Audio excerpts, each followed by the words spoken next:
এই দেখ বউ ফোন দিছে রে। হ্যাঁ শোনা, হ্যাঁ ওই আচ্ছা ঠিক আছে যাও, ঠিক আছে ঠিক আছে ঠিক আছে।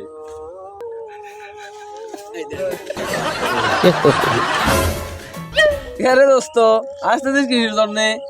আর খোঁজ নে, বউ কালে সোনাল নেকলেস কিনছে 20,000। আসার কি আছে? খাইছাও তো বাস, বাস খাইছাও। আরে আমি সেজন্য আসতেছি নে, ওই নেকলেসটা তোর বউ দেয়া বেলে যাচ্ছে। এটা কথা হলো দোস্ত, তাড়াতাড়ি ফোন দিয়ে নিষেধ কর, তাড়াতাড়ি নিষেধ কর, এখনই নিষেধ কর। আচ্ছা আচ্ছা এখনই নিষেধ কর। দাঁড়া দিচ্ছি দিচ্ছি। হ্যাঁ কত দূর গেছে? এখনো যাওই নাই, তাড়াতাড়ি যাও।